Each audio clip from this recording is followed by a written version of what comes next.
You may mention it our own page, and please do follow us on YouTube. Inshallah, we will be uploading more of this stuff. Let's start with the first topic, that is the fascia of the neck.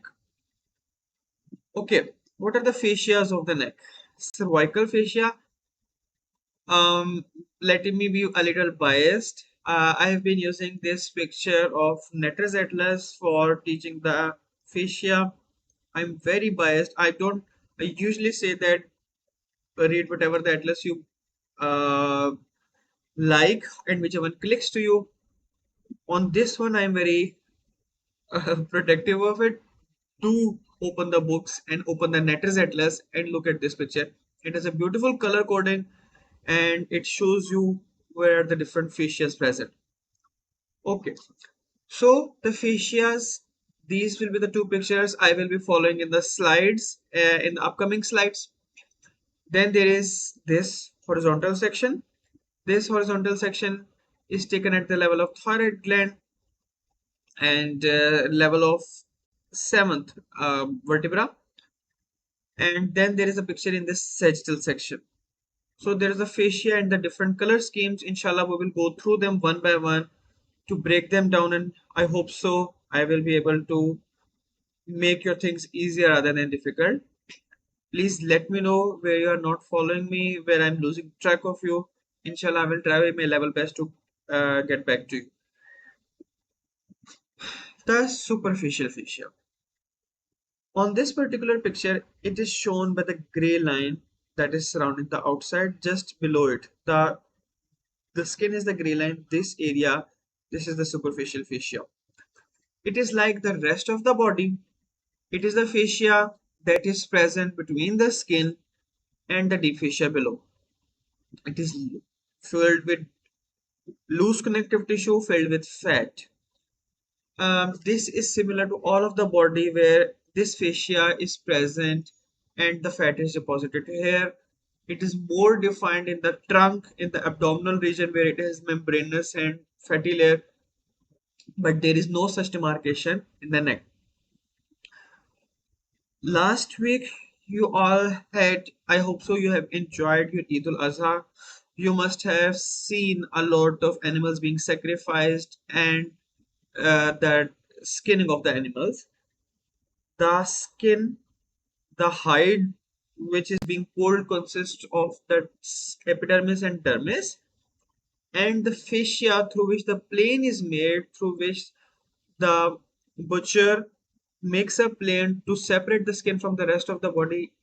That is, he is acting in the superficial fascia. That is the subcutaneous tissue, that is the superficial fascia. So it surrounds all of the neck like a circle.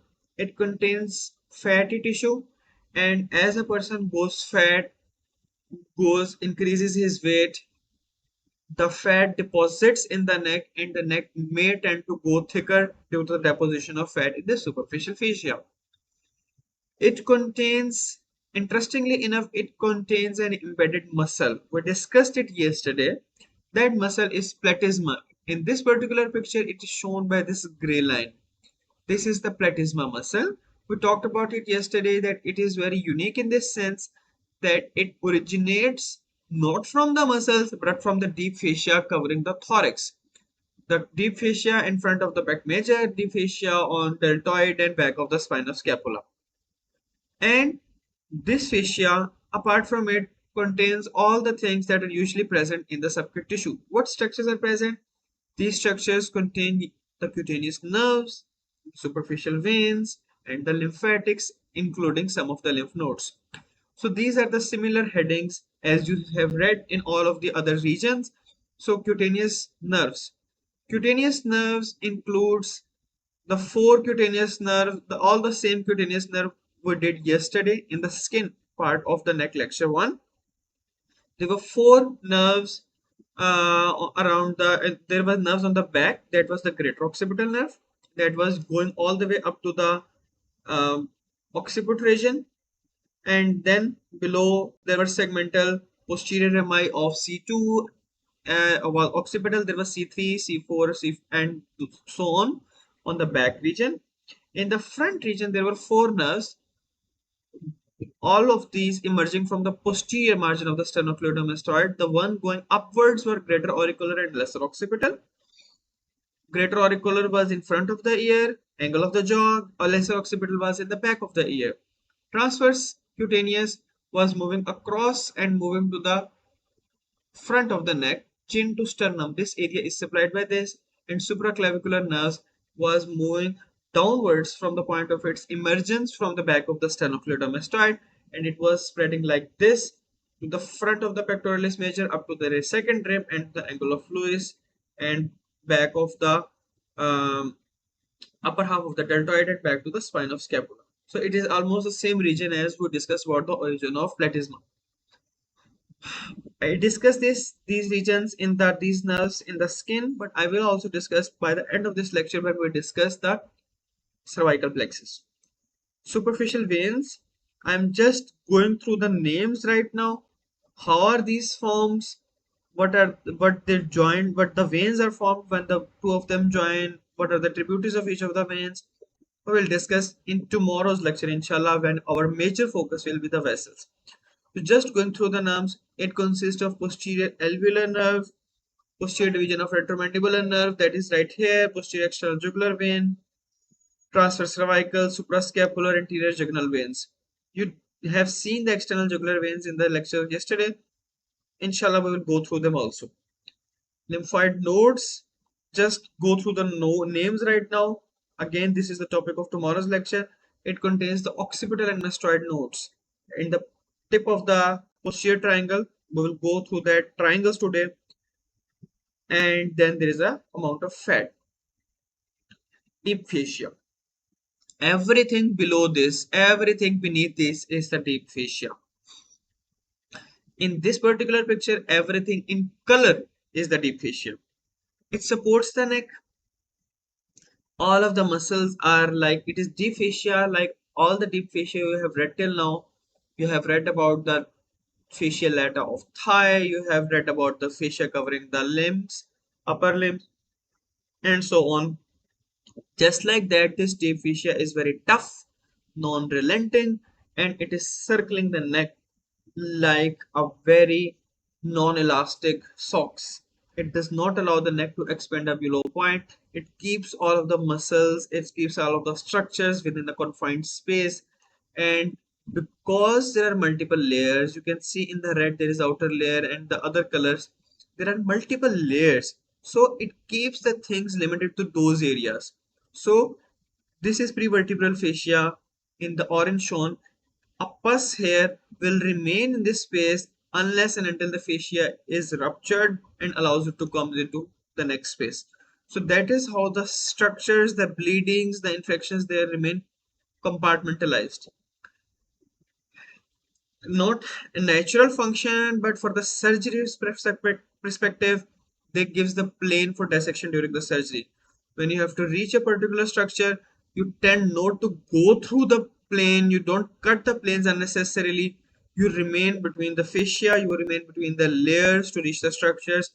That way, if you remain in this plane, that way you will not damage any structure that is present in the other compartment. The natural function is the neck is continuously moving. As long as you are alive and healthy, you are continuously moving. But even if you are not moving, you're swallowing, the structures are moving up and down, you are having breathing movements. So these help the gliding of structures across one another. So these are the structures. So before going into that, we will be studying in three major layers. First one will be the one that covers the whole of the neck, the one that is shown in the red here. That is the investing layer of deep cervical fascia. Let me quickly jump through the slides. I think I misplaced the slide to this one. Yes. So this is a summary slide. You may get a picture for it. Uh, let's see which are the layers that you will show. So these are the three major ones. The one that is surrounding whole of the neck, just like the facial lata of the thigh, that is the investing layer. It has invested whole of the skin. The one in the orange, that covers the vertebral column and the muscles that are around it. Vertebral column and the muscles that are around it. This is known as prevertebral fascia. And we are left with this, the one shown in the blue color and the one shown in the purple color and the one shown in the green color. I will talk about them separately, but in most of the books, the book that you read, the Snell, it gathers them, all of them together by the name of pretracheal fascia. So it is basically covering whole of the viscera and the surrounding muscles. It is thyroid, trachea, esophagus, and the nerves and the things that come between them. These are the three major ones. Then we are left with the one that is shown in the green. It is the carotid sheath. There is a little debate, but the major consensus is that it is not an independent facial sheath. It is made by borrowing the parts from each of the sheets around here. Like if you look at anterolateral aspect, it is made up of investing layer. From the posterior aspect, it is made up of prevertebral fascia. On the anteromedial aspect, it is made up of pretracheal fascia. So it is simply a very loose connective tissue, areolar tissue that is reinforced by the surrounding fascia. Okay, let's dive into them one by one. Investing layer of deep cervical fascia. Let's start from here. It encircles the neck, equivalent to deep fascia everywhere, and when it forms a neck, if you follow the red line, you may be able to see that it is actually investing two pairs of muscles. The one that are present here, the one that are present here. These are the exact two muscles that are supplied by the spinal root of accessory nerve. Sternocleidomastoid and trapezius. So these muscles are not present inside, not present outside the fascia. These are embedded within it.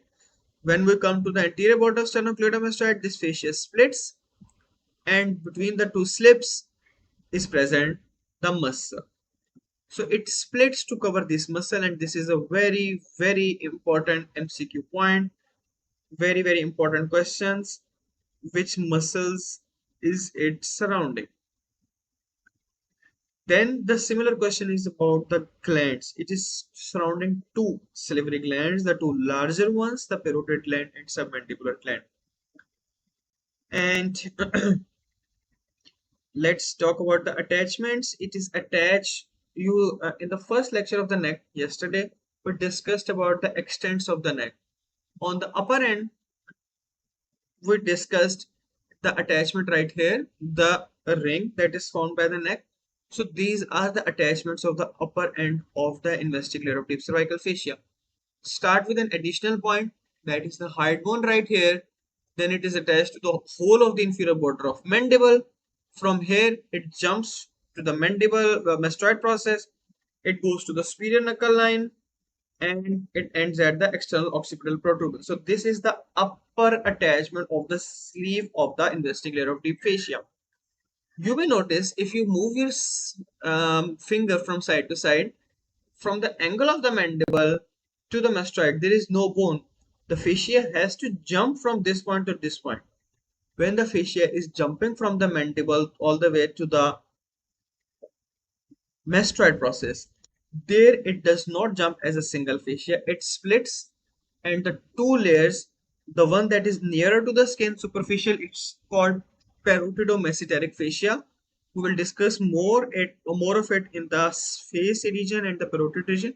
And the deep part, that the both of these parts, they enclose the deep and superficial part, they enclose the parotid gland and the submandibular glands, and the deep part is involved in the formation of the stylomandibular ligament, to be discussed in the temporomandibular joint. Okay, below it is attached to the lower end of the, if we see from the front, what was the lower margin of the end of the neck? Jugular foramen, jugular notch, sorry, clavicle, acromion, spine, and back. But if you go through them, it has a muscle attachments. Let's start from back front. The trapezius, the spine of scapula. The attachment at the spine of scapula, it's not independent. It is, again, it has split to cover the trapezius, and it is attached with the trapezius to all of its attachment that includes the spine of scapula, acromion, and lateral one third of the clavicle.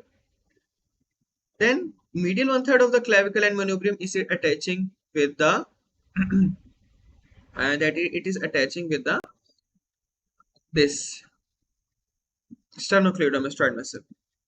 So there are two spaces left.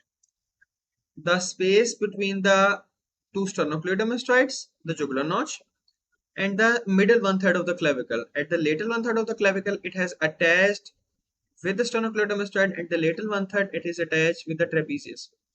So in both of these spaces, it remains two layers. So when it is the jugular notch, the two layers are shown right here. When it is attaching to the manubrium sterni in the jugular notch, thus two fascia attach, it forms the suprasternal space of Burns. And here it contains a few structures, mostly internal jugular vein and its communicating arch, and a few point of insertion of sternocleidomastoid along with some lymph nodes. And then there is a space between the middle, between the sternocleidomastoid insertion and the trapezius. And here the again space is formed. This space is pierced by external jugular vein, and the two layers formed at mid clavicle area. The posterior one, it forms the sling for the two bellies of omohyoid. So this is about the facial attachments, facial layers, and here I missed this one. So it enclosing the, in addition to enclosing the two muscles and the two glands, it forms two spaces, suprasternal space and supraclavicular space between its two layers. It forms the stylomandibular ligament, and it forms the sling for the two muscle pulleys. The two muscle pulleys we discussed in the neck, first lecture of the neck, the between the two bellies of digastric, the one between the two bellies of omohyoid. Both of these are formed by the investing layer of deep cervical fascia. So this is all about the investing layer of deep cervical fascia. Moving to the next fascias, let's follow the color coding of the next picture here. This is the one, the fascia that is covering the infrahyoid muscle, that is infrahyoid fascia, also known as muscular layer. If you remember from the previous lecture, from the yesterday's lecture, it might come into your mind that the infrahyoid muscles were arranged in two layers. In front, there were sternohyoid and omohyoid muscles. In front, there were sternohyoid and omohyoid muscles. When we removed them to look beyond, when we look deeper, then we were, when we removed them, we were able to see thyroid and sternothyroid. So these are the two layers of the fascia also. The two muscles, sternohyoid muscle and the omohyoid muscle, will be enclosed in the superficial layer of the infrahyoid fascia of the muscular fascia, and the rest we are left with deep layer, that is sternothyroid. This will be in the deeper layer of the fascia. So these collectively is the infrahyoid fascia, and or otherwise known as muscular fascia. And I just discussed the two layers. It is unlikely that you may be asked in the exam, but it will help you understand the things better. If we move the fascia, if we follow the fascia, infrahyoid fascia above, it will be to the attachments of the muscle, and below to the attachments of the muscle. It is as simple as that. So below, the infrahead muscles are majorly inserting themselves into the sternum, sternohyoid, sternothyroid, and above it is attaching them to the majorly the due to the, especially due to the deep layer to the thyroid cartilage and the hyoid bone above. So these are their attachments. Before I tell you, you may be already forming the spaces between them, but we will summarize them together, inshallah. Then there is a cervical fascia, the visceral fascia.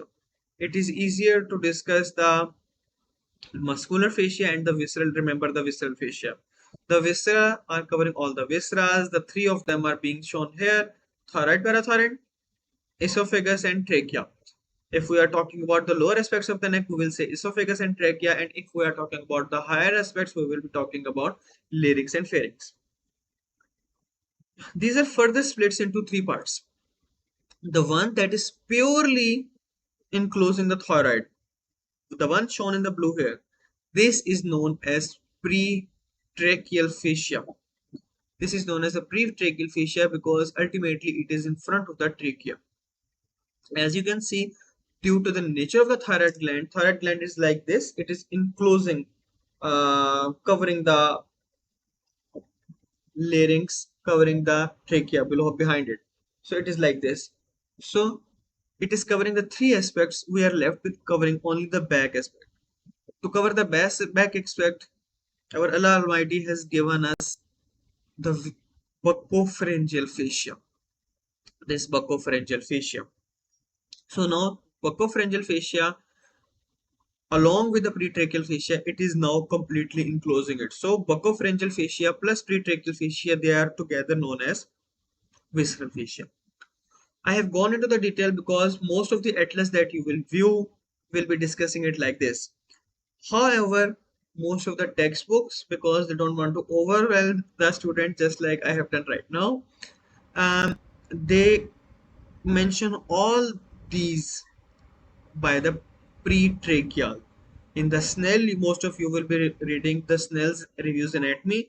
You will discuss, read only one name, that is pretracheal fascia. But remember, in Snell's and some of the books, if the other fascia names are not given, this will be including the infrahyoid, the muscular fascia, and visceral fascia.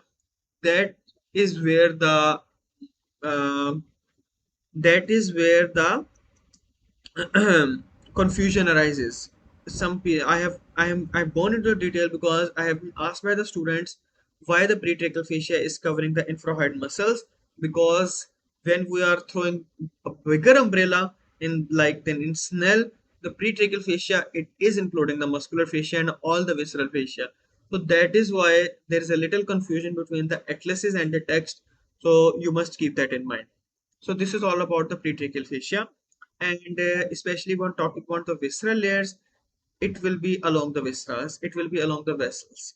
The pretracheal fascia will move up to the with the trachea and to the larynx, and below it will move with the trachea and it will end at the great vessels, the aorta and the brachiocephalic veins. So these are about the fascias. Then we come to the prevertebral layer, the one shown in the orange. Let me open my book right here.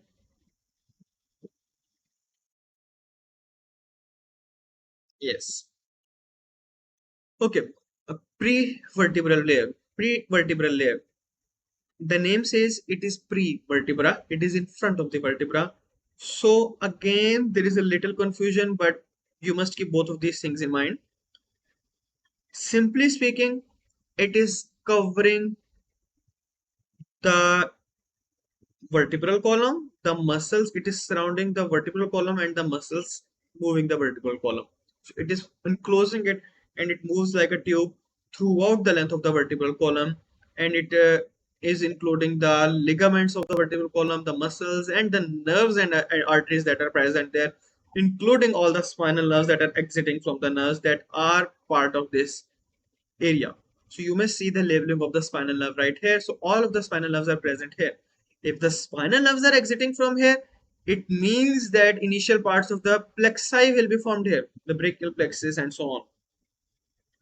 And a lot of arteries, initial part of the great vessels are present also here. Okay. So it is most prominent on the anterior aspect.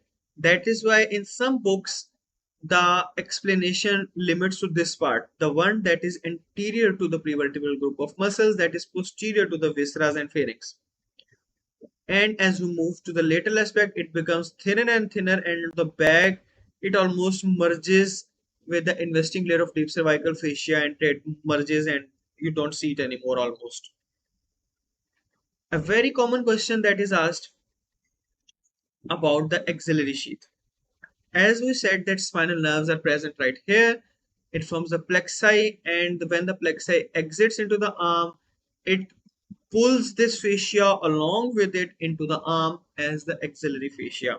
So you must have answered this question when you were studying the upper limb, that axillary fascia comes from. The answer among the four wrong answer, the correct one is the prevertebral layer. So now you know it is prevertebral layer because the nerves are exiting from here, and when the axillary sheath, when the brachial plexus is to be formed, the nerves pull the sheath, pull the fascia to the axilla and form the axillary fascia. And here it also includes the artery, but keep in mind the axillary artery and the subclavian vein, and consequently the axillary artery is present within the axillary sheath, the axillary vein lies outside it. Okay, that leaves us with the attachments. uh, the attachments, again, I'm going again between the comparisons because the most commonly read books by the undergraduates are usually Snell's Clinical Anatomy and BD Churasia. Some high achievers, they aim for the grays also, so there are a little variation between the books. It all depends upon how they are defining it. If we limit our definition to the anterior aspect, if we limit our definition to the anterior aspect only, then if we follow the fascia up, it moves all the way up to the base of the skull. As we move back, there is a space between this fascia and the vertebral column. Here it is including all of the prevertebral group of muscles, that was longus colli and longus capitis we discussed yesterday. If we follow back, at the point when longus colli ends at T4, at that point the vertebral fascia, the prevertebral fascia, especially the anterior aspect, it fuses with the vertebral body. It is not very shown very clear here, but it will be here. If we see, that will be C7, and here will be T1, T2, T3, and T4. At this point, this fascia will fuse with the body here. I know this is going into the little detail, but it is become very important clinically. Why? Because as you can see, this anterior layer is fused to the sides tip of the transverse processes here. So the anteriorly, this space becomes an independent compartment. Any pus, any fluid, any bleed that is included in this compartment cannot go beyond this point, cannot go beyond T4, because the anterior layer of anterior aspect of prevertebral fascia, it is attaching to the vertebral column. And again, here I have discussed in detail because here a controversy arises and a self-contradiction is present in the Snell here, because when the Snell, it is mentioning the, it is not wrong, but it is a little explanation need for understanding. When it is talking about prevertebral fascia, it explains prevertebral fascia as a whole circle, but when talks about the prevertebral space, it only talks about, when it talks about the prevertebral fascia, then it says that it ends at T4. So the part that ends at T4 is only the anterior aspect. The rest of the circle is goes down all the way to the coccyx. So here the that is why the conflict arises, that when we say that prevertebral fascia surrounds all of the vertebral column, but in the next paragraph it is written that anterior margin, that the prevertebral fascia ends at the T4, it is because you're only talking about this anterior space, anterior aspect, and the same explanation goes for the prevertebral space. We will revise these things as we go to the this. So let's talk about the pretracheal fascia a little more. It is on the deeper aspect of the infrahyoid, the muscular facial layer, infrahyoid muscles, sternohyoid, sternothyroid, omohyoid, and it is enclosing the thyroid gland completely. Very important MCQ. Somehow it is very important MCQ, and historically speaking, we have seen it many times that pretracheal fascia encloses or trachea is enclosed by, and it goes on. So if we have discussed all of these things, we find, I think that slide is repeated. We discussed all of these here, but let me go through them again. by text in front of you. When it's talking about pretracheal fascia here, I'm talking about all of these. I'm talking about infraheight superficial deep layers, pretracheal layer, and buccopharyngeal layer. And if we is con the visceral and the muscular layer, visceral fascia, if we talk about it, above it is attachment to the, again the confusion again arises because we are not discussing them separately.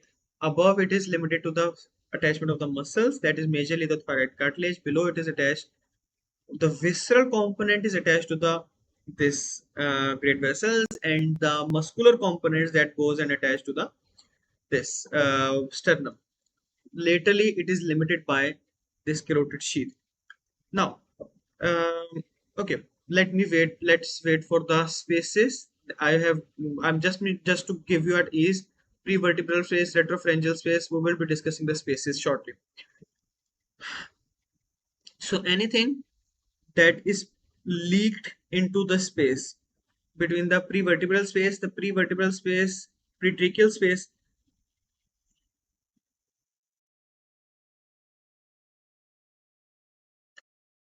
Let me take a deep breath. I know it is a little overwhelming for me too. Let's leave the spaces right here. We will discuss the spaces in the next section. Let me take a sip of water. I get a little emotional on this topic because I spent some time on, but I should not punish you for that. Let's keep things simple and move on. Carotid sheath. Carotid sheath is the one that is surrounding the carotid artery, common carotid artery, and the um, internal carotid artery, and the other things. It is technically speaking not an independent fascia as we have discussed for the investing layer, for the prevertebral layer, and the cervical fascia. It is made by the condensation from each of the fascias from each side. On the medial aspect, it is by the pretracheal fascia, anteromedial aspect.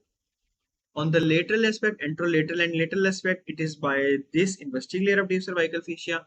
On the posterior aspect, it is made by the prevertebral layer of fascia. It itself consists of only loose areolar tissues. You have to remember the contents. It is very important question. The contents. What are the contents? Talking about the arteries, the name is given in the name of the fascia, the carotid arteries. It includes the common carotid and internal carotid. External carotid is not included because as soon as the external carotid branches out, it moves outside the sheath. All of the great arteries, the common carotid, internal carotid, they have a plexus of sympathetic nerves around them that is included. Just lateral to the artery, there is a vein that is the internal jugular vein. In Urdu, which is shahrab. And you have to remember this lateral relation, that is very, very important because most of you going into the anesthesia and ICU and critical care and even internal medicine and nephrology, you will be passing cannulas into the internal jugular vein. So the relation becomes very important here. You palpate the carotid pulse and puncture laterally into the internal jugular vein. And between the two is the vagus nerve. In the upper part of the carotid sheath, other cervical nerves are also present that include the last four nerves, the 9, 10, 11, 12, glossopharyngeal, vagus, and not 10th, 11th, not accessory, and then it includes the, in the uppermost part, it may include accessory, but then hypoglossal nerves.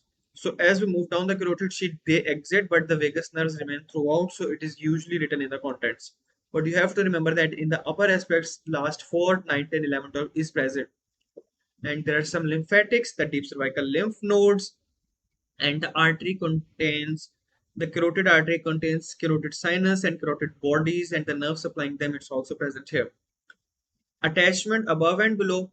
Above, it follows the arteries up to the base of the skull, so it surrounds the openings from which the artery and the vein is coming from. So above, it is attached to the margins of carotid canal and the jugular fossa.